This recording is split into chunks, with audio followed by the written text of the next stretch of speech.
Welcome back to this week's episode of the We Got It podcast. We are so excited to be with you after a big win against Illinois at home, which we are going to dive into first thing. You'll get our real reactions of the game and all of that good stuff. But we've got a lot of great things this episode. We're also joined by Carter Elliott of Sleepers Media. He covers college basketball across the country and feel really spoiled to have him on for fun little segment where we kind of ask him, should or should not Michigan State fans consider buying tickets to the Final Four? And we did record that prior to the Illinois game, so, maybe we're even inching a little bit more towards that optimistic side after that conversation with Carter. We'll also get you caught up on everything happening in Spartan athletics. It's been a busy week for women's gymnastics, women's basketball, men's hockey, and we've also got a little We Got It Covered segment for you that's been very controversial among Illinois fans, and we are here to put that to rest. So don't go anywhere for the rest of this episode.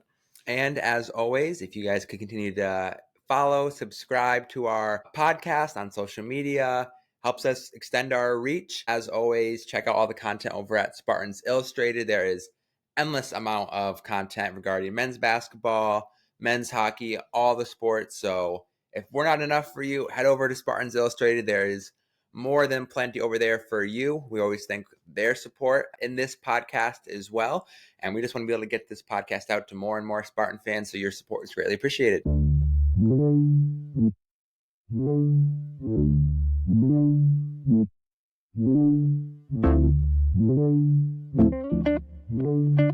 Welcome to the We Got It podcast, a Michigan State sports podcast for everyone. We're Jonah and Abby, a husband and wife who's probably a little too obsessed with Spartan sports. And we want to share a little bit of that obsession with you, from casual fans to die-hard bleed green fanatics. And we want to make following Spartan sports easy, enjoyable, and engaging for everyone.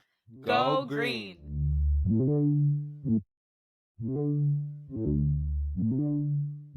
Abby, well, here we are. I know we keep on saying it, but this is another perfect week for the Spartans. A victory at home against Penn State on Wednesday, and then a big, big win at home against number 19 Illinois on Saturday. 7-0 in the Big Ten. And Michigan State is just continuing to roll in basketball now, 11 straight wins. I'm just waiting for the people to just keep saying, oh, Michigan State hasn't really played anybody. Sure, they're 7-0 in Big Ten play. Sure, that's the first time that's happened in 6 years. I love it. Bring the hate on. You know what? Like, everybody's talking up how good Illinois is, and they were tough. They were a tough team to beat. Even after they lost to USC at home, all this stuff. Whatever. You know what? People can say what they want to say. The boys went and they got the job done. I could be happier about it. Yeah, Miss really continues to be a team that's kind of underlooked nationally. Michigan State isn't getting a lot of talk with some of those top teams in the country, but I think this win is going to get that conversation started kind of nationally to say, no, this Michigan State team, I don't think they're legit just because they beat Illinois, but kind of solidifies now, oh, they are legit, definitely. Like, I think other people are starting to see it as well. Absolutely. And I think, too, it's like any team that goes out and wins how many in a row now? 11 in a row. You're undefeated in your conference. Like, you have to start getting that talk on a national level. And in a way, I'm kind of glad we haven't up until this point. Like, I almost think the Spartans play better when we've got a chip on our shoulder and something to prove. I think I'll get into that more, but Frankie Fiddler kind of showed that off in the game against Illinois. And so, yeah, we'll see what happens. Absolutely. I think you have to start talking about this game with the performance throughout by Trey Holloman. Oh my gosh, yes. Especially in that first half when the team was kind of struggling to get into a groove offensively. He kind of kept the Spartans afloat and in it in order to kind of let the other guys catch up. I think he was some of the only offense in at least the first 5 minutes of the game. Absolutely. And I think it just shows this depth. How do you prepare for this Michigan State team? Because I don't really think that Illinois was coming into this game saying, no, Trey Holloman's going to be that guy that we got to slow down, we got to shut down. And he carried this team 17 points, excellent defensively throughout, and allowed Michigan State to get tied going into the half. and really get that momentum swing and taking it towards the end of the game. And obviously, they did scout Michigan State well and absolutely shut down Jaden Akins. I mean, I think that was the first game where he scored less than double digits. And on the one hand, it's like frustrating, I think, as fans to be like, come on, Jaden, like get something going. But you have to realize like how much lockdown defense they were playing on them.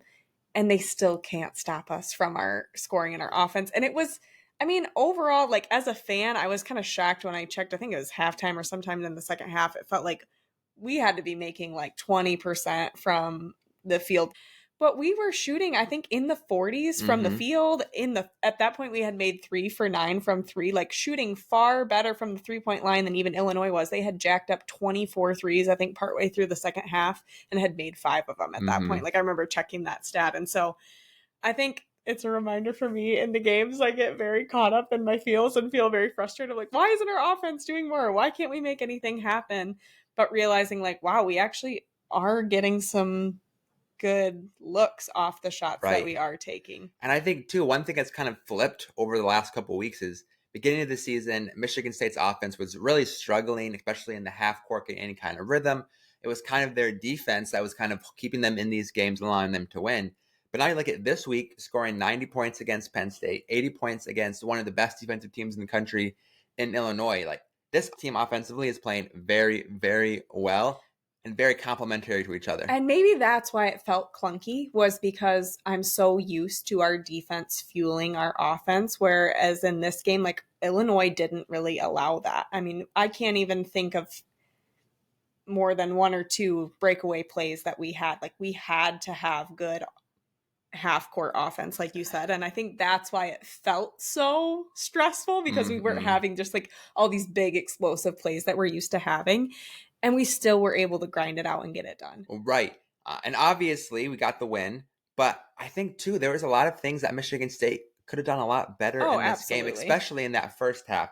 They weren't rebounding it very well at all in that first half. So many turnovers. They were turning over the ball more. Obviously, guys like Jaden Akins weren't making huge impact. Jace Richardson only had 4 points. So despite those things, Michigan State was still able to grind out this win and get 80 points against a very good defensive team in Illinois. And I think that came a lot because of, like you said, these players that we don't necessarily expect to be big contributors. Trey Holloman, I mean, far and away, he just played phenomenally, made some, clutch plays, both offensively and defensively across the game. But again, especially in that first half. Frankie Fiddler too. Yeah. I mean, I will happily be wrong when it comes to Frankie. I think he played really well actually against Penn State. Right. I was hating on the lineup that was in against that Penn State team for the last like 7 minutes or so of the game. We had Cooper and Fiddler in it there at the same time. And I just felt like, why are we doing this? In my eyes, they both seem to have like a lot of the same weaknesses. Not very great at converting on offense. They make a lot of mistakes here and there. Frankie, obviously, he gets to the line often, which is very helpful. But they're both guys that when they have the ball, my heart starts going a little too fast. Like, just please don't make any mistakes. But, Frankie played really well. Honestly, Carson Cooper, too. Like, these last 2 games, they're doing their best to try to prove me wrong. Absolutely. And I even sent, in our family group chat, which is always going crazy during Spartan games. Love my family. They're the best. But I sent like, why in the world are Frankie Fiddler and Carson Cooper in here at the same time during the Penn State game? And then they both just like went off and started playing great. And I was like, you know what, whatever. And then they did the same thing in the game against Illinois. And I sent in the family chat, like, Cooper and Fiddler are just doing their best to try to prove me wrong. Absolutely. Especially too, I think they really stepped up their game in the second half, both. Like when Michigan State was struggling rebounding the ball, both those guys came in and got some huge rebounds on both ends of the glass to really limit Illinois to just one chance, give Michigan State some extra opportunities. And their play really, I think, helped propel this team. It wasn't obviously, I don't think Kohler or Zapala necessarily had their best game. No. Not necessarily either played bad, I would say. But just except for Jackson's turnovers. He had a few in there that were just pretty atrocious. Right. He sometimes is too indecisive with the ball. But Cooper, he just kind of comes in. Yeah. His effort is never in question. He's always just out there hustling. We can give him that. And he's been rebounding the ball really well, I think. I think when he kind of knows his role, he's is this play so much better versus when he's trying to force things offensively, trying to do too much.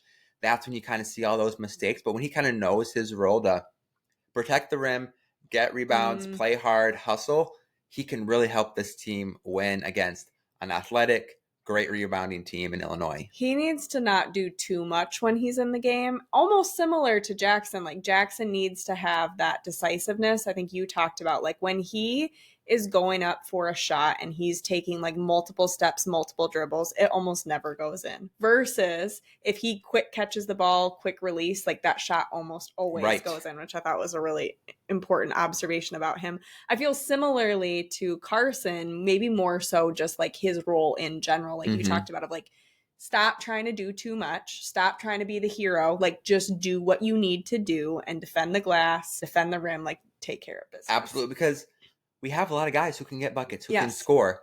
We don't necessarily need that from Carson Cooper. We need you to not turn the ball over and to not make mistakes. Yes, in the last couple games, he's done honestly really good at that.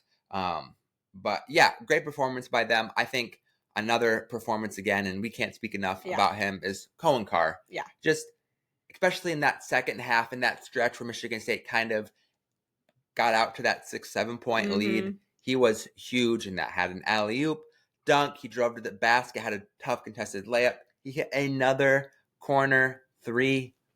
And that, I think, is what did it. I mean, I wasn't in Breslin. I wanted to be there. Norovirus had other plans this weekend.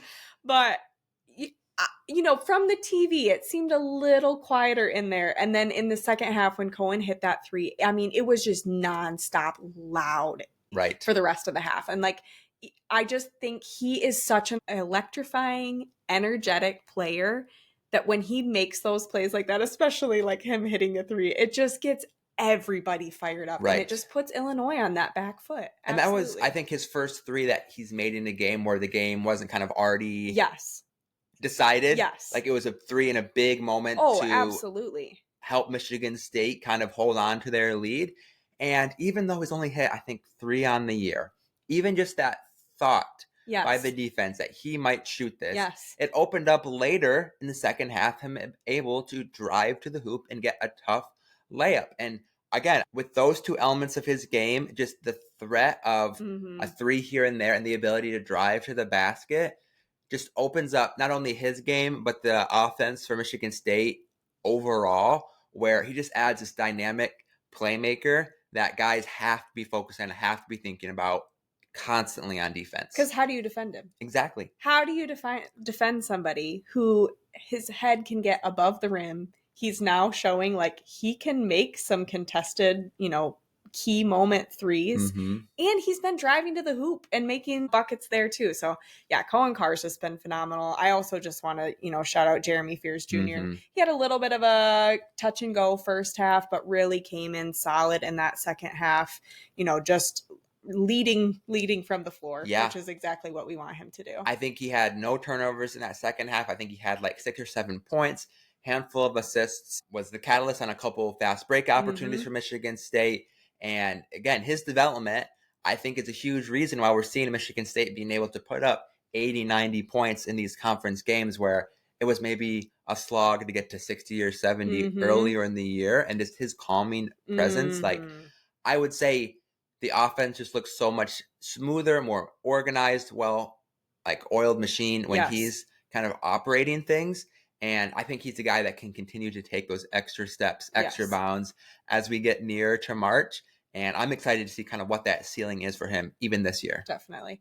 Okay, so we've just talked about a lot of players in this Illinois game. And, you know, obviously we have the Penn State game too to think about from this week. I don't really know, you know, who would you say was this week's player of the week? That's a tough one. I think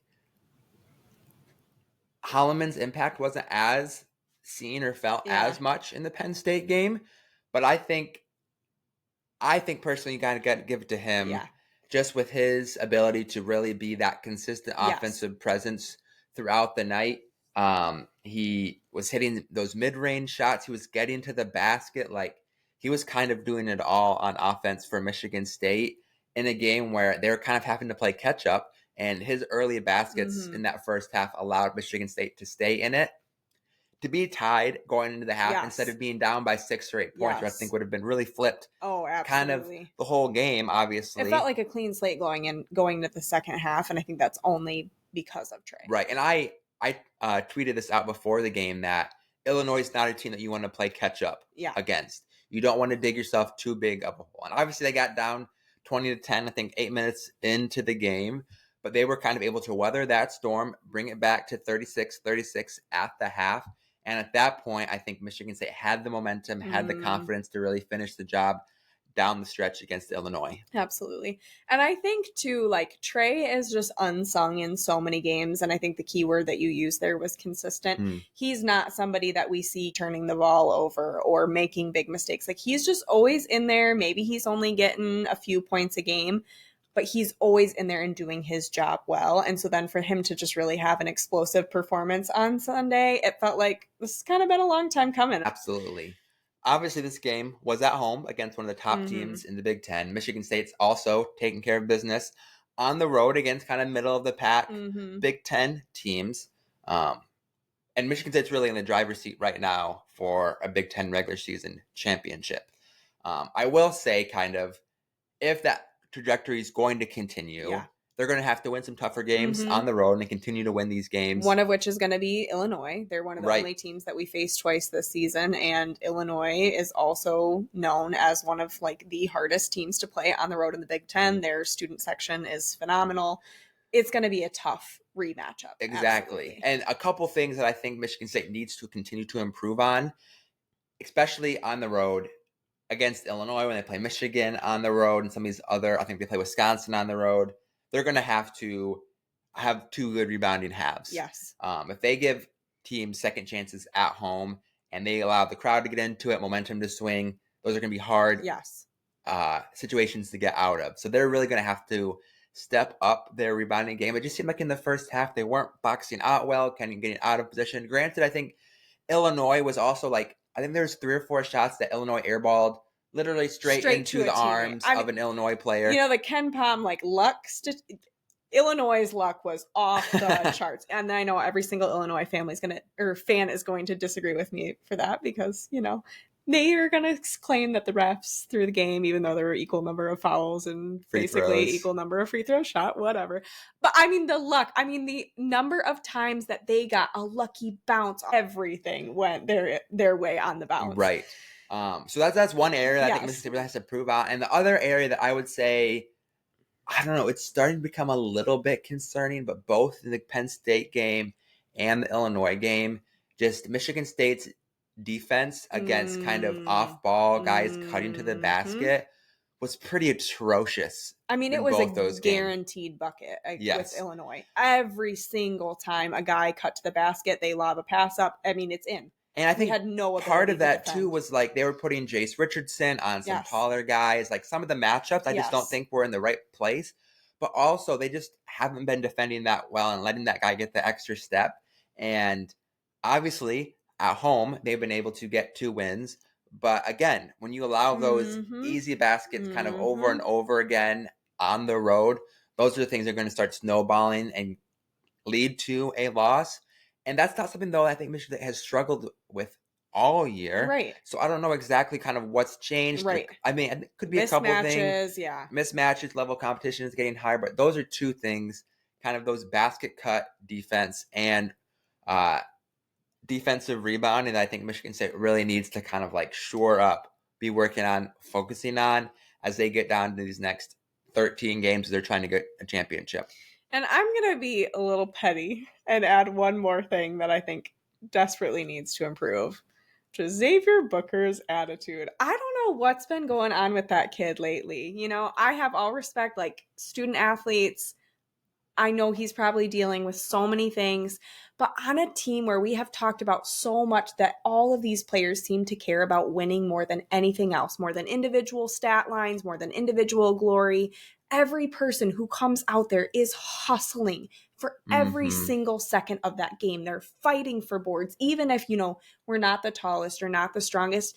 And then I see Booker come out there and he's like sticking one hand up and like tippy-tapping the ball around, not boxing out, not going hard up on the glass. And it's just really confusing how that kind of an attitude with, how Tom Izzo is and just the rest of the way these guys are, like, I just, maybe there's more going on there, but I would just really love to see Booker put in the same level of effort, the same level of, just at least like caring or appearing to care. Like, I think so much of that is just like his body language and the way that he is around his teammates. Like, we want to root for you. Like, we want to be pumped for you.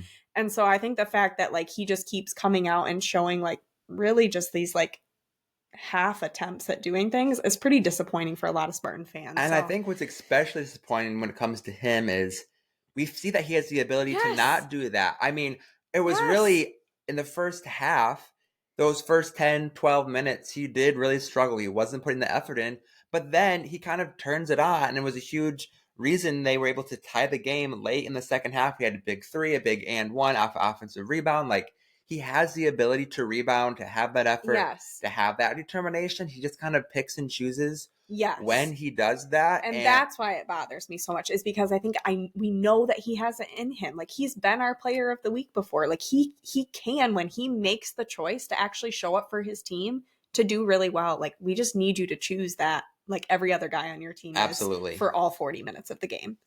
So obviously a lot to be happy with this week with these two victories. We can't really complain at all. We're 7-0 in the Big Ten, won 11 straight. Michigan State's kind of teetering now in that 3 seed, kind of inching closer to maybe being able to be a 2 seed come March.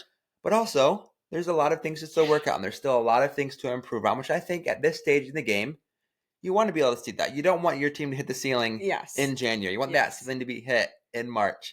And I think there's a lot of steps to take in order to hit that ceiling at the right time, in order to make that deep run that we're all just craving. And a very tough schedule that we face down in February. So our next 2 games, should be winnable games. A little bit, more winnable. We're facing Rutgers at a technically neutral location at Madison Square Garden. And then we are facing Minnesota at home. So just a couple winnable games coming up. But then after that, I mean, we play Michigan twice in February. We play Illinois on the road. We play Wisconsin on the road. It's going to be a tough at home. We take a trip to LA for 2 games. There's going to be a lot of new obstacles coming in February. So it's easy for us to sit here and talk about, Final Four tickets for March or, maybe a 2 seed. But there is a lot of Big Ten play left. Yes. And that's why I think it's important, especially these last 2 games in January, kind of at Madison Square Garden against Rutgers and against Minnesota, to have that undefeated January, to be 9-0 in the Big Ten, to kind of continue to kind of build that lead and momentum, because Michigan State is not going to run the table in February. No. Nobody thinks that.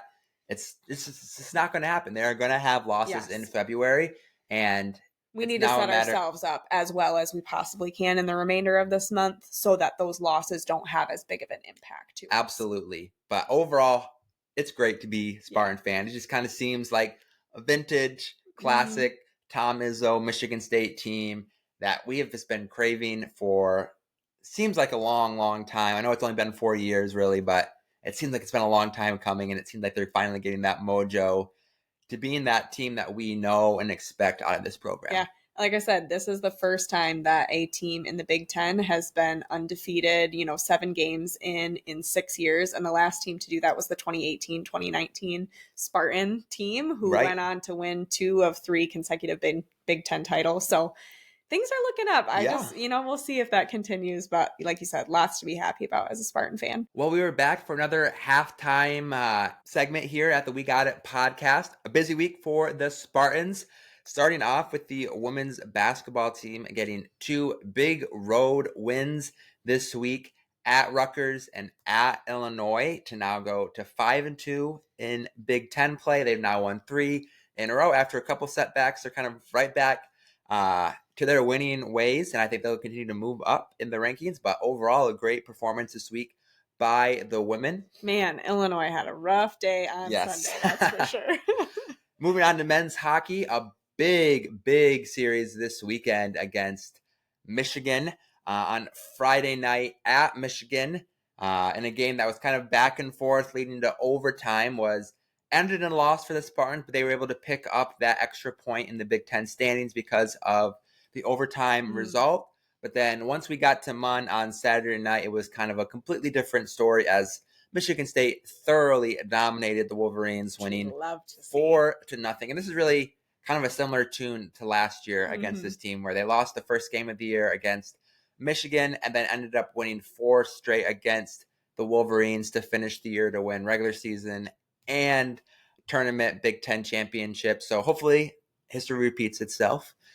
I always think it's a little bit interesting. Most hockey weekends, you're going to your opponent or they're coming to you and you're playing 2 games in that weekend. But Michigan State and U of M always do something interesting where they split both series that they play. So they play each other twice, but they play 1 game at U of M in the weekend, 1 game at Munn Ice Arena the rest of the weekend, and they do that twice, which I think is kind of an interesting way to do it. Absolutely.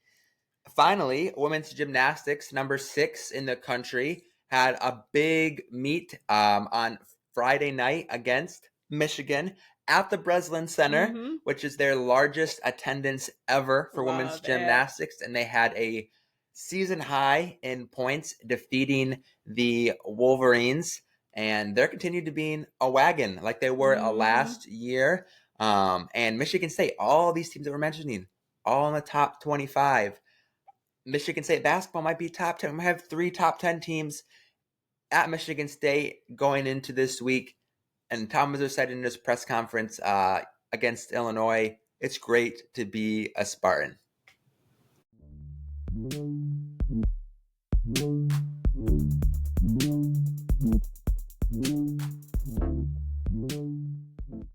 So we know here at the We Got It podcast that we have just so many Illinois fan listeners tuning in. And we're so glad that you're here because we've got a really special segment for you today. So in the game against Illinois, right towards the end of the game, there was a shot that was attempted by Illinois where, he's kind of starting to fall backwards fall out of bounds, and he manages to flip the ball up over the backboard and it bounces off the rim. I think it went to an Illinois player for a rebound, but the refs start blowing their whistles, calling it a dead ball, out of bounds play, and everyone starts losing their mind. Clark Kellogg can't seem to figure out what's going on. He's like, wait, I see a little bit of daylight between this player's shoe and the out of bounds line. Can you explain what happened and just kind of put this to bed for all the Illinois fans out there who are claiming that this was some kind of awful refereeing? I can. And like you said, Illinois fans online were kind of going crazy over this call. One notable Illinois page posted a video of the play and said, "In what world is this Michigan State basketball?" And I'll tell you what. First off, the call was not that the Illinois player was out of bounds. He was in bounds when he shot the ball. It was close, but he was very much in bounds. But I just wanted to pull up the NCAA official rule book for college basketball because I don't want anybody to say that what I'm saying is false or a lie or whatever. But I'm just going to read it to you. In case anyone is not aware, the NCAA rulebook is what determines the rules for what's allowed to happen in a game and not allowed to happen in a game. So if you have an issue with how this is called, you can go to the NCAA board, do whatever you want to. So Rule 7, Act 3 of the official rules states that the ball shall be out of bounds when any part of the ball passes over the backboard from any direction. So, to that Illinois page that posted, "In what world is this Michigan State basketball?" I would just follow up, in the world of the NCAA rulebook, that it is Michigan State ball. The real reality world that we're all living in, except for you. Illinois fans. Exactly. So, for all you that didn't know, it was kind of confusing. Like Abby said, the announcers had no idea what was going on. Illinois had no fans. Or I had no idea what was going on. And I remember I said instantly to Abby, you can't shoot the ball over the backboard. And that's what the call was. And they got the call right. Yeah, And it should have been absolutely. Michigan State ball. It doesn't matter who rebounded it or if he Yes. was inbounds or out of bounds. If you shoot the ball over the backboard, it's a violation and it's the other team's possession immediately. No ifs, ands, or buts. And I'm just going to give you a little like common sense thing here, right? So, the backboard sits, anteriorly, to use some anatomy terms here, to the out of bounds line. Like the backboard is not level with the out of bounds line. So you can technically like be behind the backboard and still be in bounds. No one disputes if you shoot a 3 and completely airball it, or shoot a jump shot and completely airball it, and it hits the top of the backboard. Everyone knows that's out of bounds immediately. It's the same concept. It's not that the backboard is out of bounds. It's technically in bounds, but that is just a rule that it cannot touch or cross over the backboard. And there's going to be people that say, well, what about shooting a 3 from the corner? Aren't you behind the backboard? Sure, maybe like the player's elbow or shoulder or whatever, but the path of the ball is not coming over and crossing over the backboard. Can you imagine how wild it would be if people could start doing like these weird reverse layups like behind the backboard and over? No, we're not going there. That's why it's a rule. We're putting this to bed. So this We Got It Covered segment is more targeted to you Illinois fans who, quite frankly, don't seem to have it covered. So hopefully now you do. Now you understand that in the world of NCAA rulebook, that was out of bounds and correctly called Michigan State basketball.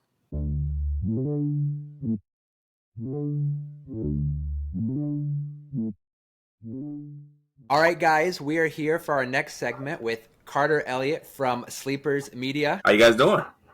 We're doing awesome. Doing pretty good. It's fun to be a Spartan fan right now. The boys are cooking. Can't do too much complaining. You guys got a very cozy, like tranquility type setup over there. I feel very at peace and calm right now. That's good. I'm so That's glad. the vibe we're going It's for. It's not normally like this in our living room during Spartans basketball games. I can attest. I was yelling at the TV a lot this week. Yeah, that makes sense. Well, obviously, you, Carter, watch a lot more than just Spartan basketball. You cover basketball across the country, so you kind of have a good insight onto just what the landscape looks like by and large. So we are hoping for kind of this segment with you we have 2 questions for you, kind of optimism view for Spartan basketball, maybe some pessimism. It's like us. I'm usually the pessimist over here. You're a little bit more optimistic. Yeah, it's a good mix for sure.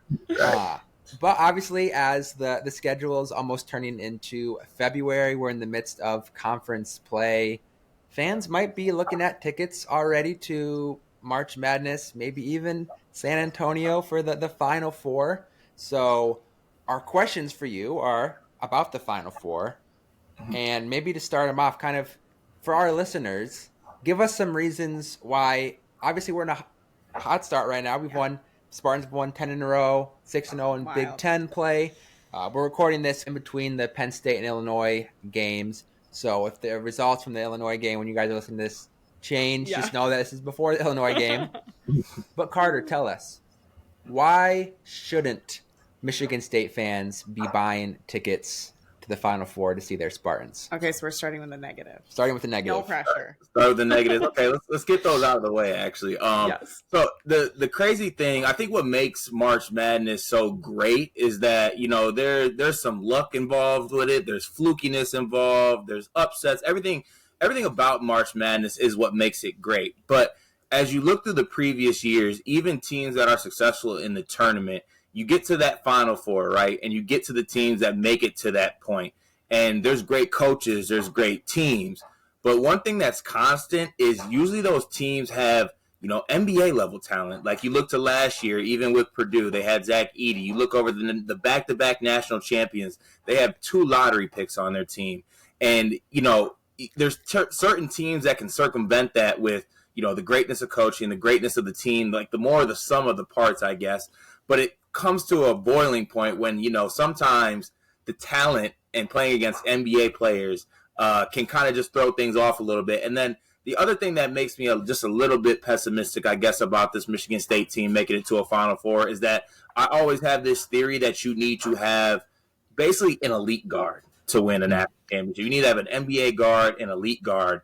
And honestly, Michigan State might have one in Jace Richardson, but Jace Richardson is a freshman. He doesn't play major minutes. I mean, he plays good minutes for a freshman, but typically, I think to make a Final Four and to cut down the nets, you need to have elite level talent. You need to have an elite guard. Usually, everyone always uses the buzzword point guards win in March, guard play wins in March, and I think usually when you get to that Final Four point, you need that elite level guard. Well, and I think that's such an interesting point from just talking about that elite level. You think about just the amount of production that you have, and Michigan State is one of the only top 25 teams in the country that has one scorer, like leading scorer in double digits. Like that's pretty rare to see. So I think that reflects a little bit of that point that you're making. Yeah, definitely. I mean, on any given night, there's 10 different Spartans scoring. There could be 10 different guys leading the team in scoring. That's kind of, it's odd. It's a little bit different, but it's kind of what makes them good. But, at the same time, once you get to the Final Four, you kind of need to know who your alpha is and who your guy is and who needs to go make the plays. And maybe Michigan State gets there, but it's a reason to be pessimistic kind of looking at it. With that, obviously we've talked about some of the depth that Michigan State has. And because of that, maybe the lack of star power or that guy or NBA talent, do you think it's more because Tom Izzo's playing 10 guys, only Jaden Akins is averaging over 25 minutes a game? Is part of that because they're spreading those minutes across so much? Or do you think also it could be just there's just not that talent? They mesh well, but they just don't have that top end talent. Yeah. So I think right now it's kind of just Izzo making the decision that his team has depth. He has 1 through 13, 1 through 15, whatever scholarship number it is on the team. He believes in all the guys on this team, and he believes in what they're doing. He knows that he's going to play guys that are going to rebound, guys are going to run hard, and guys are going to defend. Now, they kind of had a little bit of softer schedule up until this point, so maybe the minutes distribution changes when we go up against, we get into February where we have a run of games where it's the upper echelon of the Big Ten. Yeah. But, right now it's just kind of, you really don't see many guys playing over 25 minutes a game. We spoke with Will Tiemann before the season even kicked off, the Spartan Media Network basketball radio announcer. And he was talking about how Tom was saying, I think even end of October, that he'd had the rotation down to 8 or 9 guys. And I kind of was like, oh, believe it when I see it. And I just case in point, like we're in January and we're consistently running 10 guys. And I think at one point, for quite a while to end the game against Penn State, we had just a really funky lineup in there with, I think, Cohen Carr, Carson Cooper, Frankie Fiddler, Trey Holloman, and I think Jeremy Fears. And so it just feels like whenever I think we're starting to get in a rhythm of like, okay, these are kind of like our main rotations that we're going to stick to. We, play this off the wall rotation for the last 7 minutes of a somewhat close matchup. Mm-hmm. Right. I mean, for most Spartan fans, I think that's one thing that all of us pretty routinely gripe about is the rotations that fair.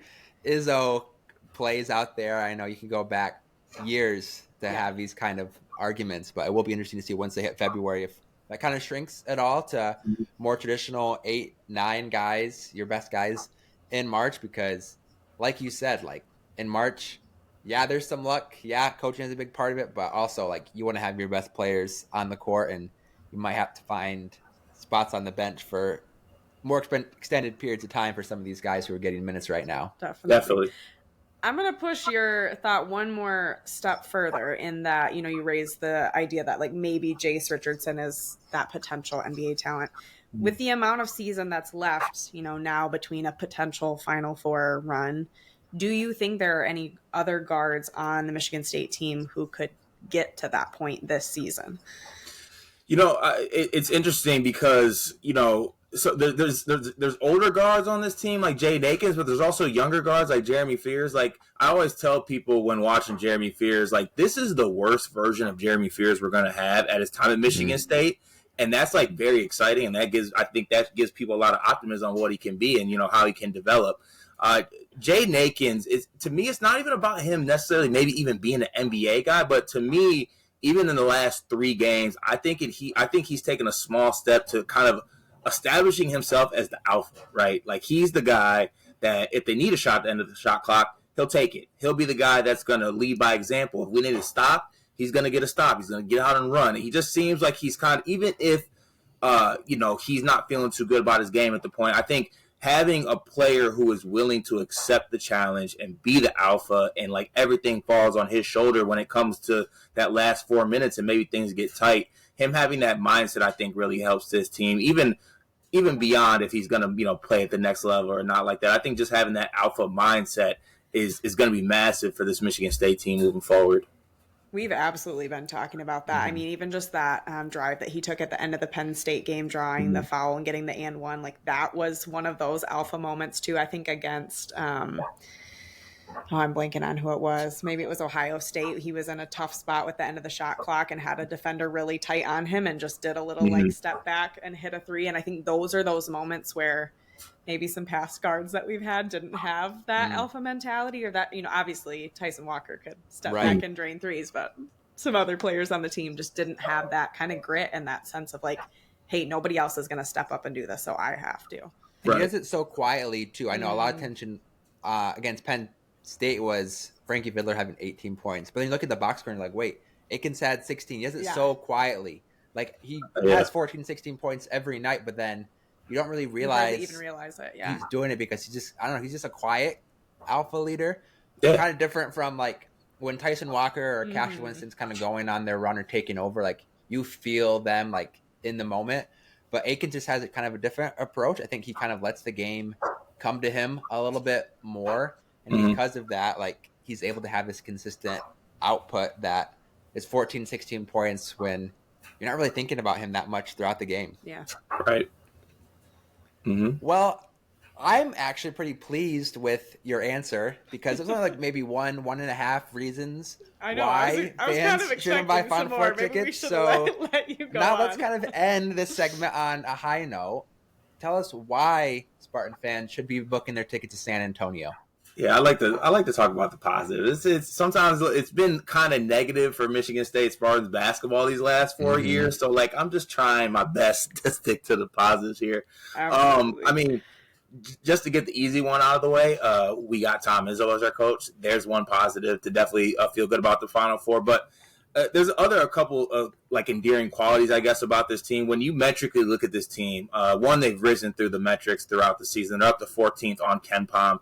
And typically when you look at the end of the year and the Final Four teams, two qualities most of those teams have are their top 25 defenses and their top 25 offenses. Michigan State is currently the 15th best adjusted defensive team in the country and the 22nd best offensive efficiency in the country right now. Everyone talks about how it's kind of a sum of the parts team, and one of the things I think might benefit Michigan State once they get to March and maybe go on a run is not even guys being healthy. It's how do you prepare for this team? How do you and it's not even like how do you prepare because they got I don't know 6 NBA players. It's like how do you prepare because who's going to be the guy? Like is Jay Nakeds going to be the guy we want to shut down? Do we want to maybe shut down Fear so he can't get others involved? Maybe Jackson Kohler is having a good game down low. There's just I think having so many different guys that contribute and then can, be a guy on any given night kind of makes it tough to game plan for this team, especially in March where it might be on short rest, short turnaround. And there's something to be said about like in college basketball, it seems it should be so easy to defend and rebound, but like a lot of teams don't really focus on that. It's about, offense, threes, hit to the hoop, dunks, things that are flashy.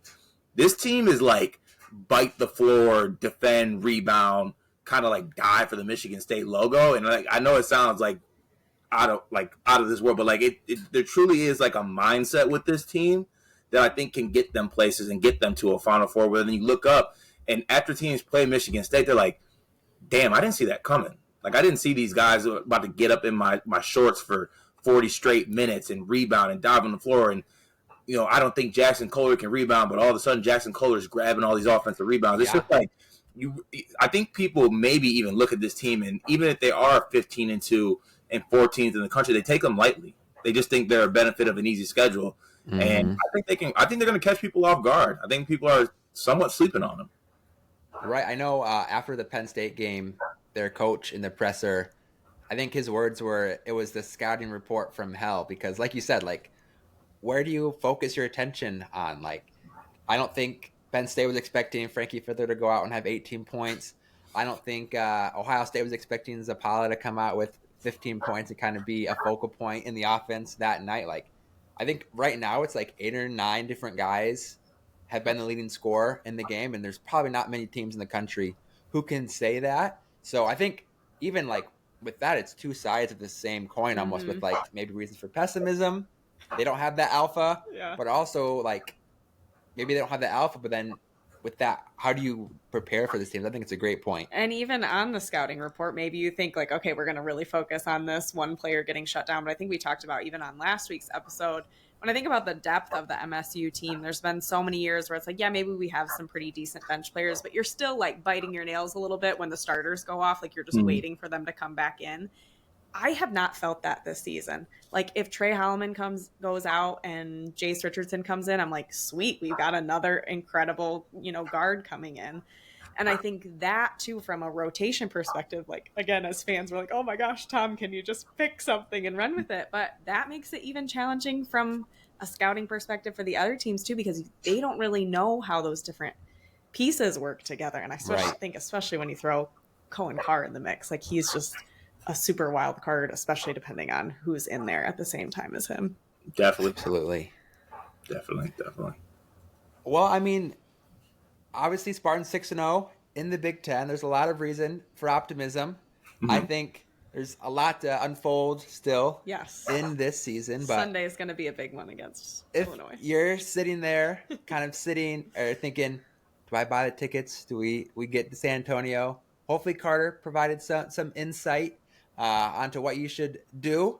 I think there maybe was a little bit more reason for optimism than there is for pessimism. I mean, we're always going to take that stance. Absolutely. Totally. But it's so much fun right now to have the Spartans rolling, first place in the Big Ten, second longest win streak in the country. So I think there's a lot to be optimistic about. Thank you so much for your time, Carter, and just your knowledge of basketball and the Spartans. Is there anything you want to plug before you get going? Yeah, if anyone wants to see any of my stuff, I do previews and recaps for all the big games, especially Michigan State games, over on my YouTube channel with my co-host Sleepers Media on YouTube. We have recaps and previews of basically all the big college games. So I know it's so hard to watch all those games. So if you want a quick recap of a game you couldn't catch, just head over to our YouTube channel. We have those up daily. That's amazing. My favorite time of the year, it's really like a holiday in my family, is March Madness, especially the first weekend. Can't wait. We all take off of work. We all go to my sister's house and watch every single game.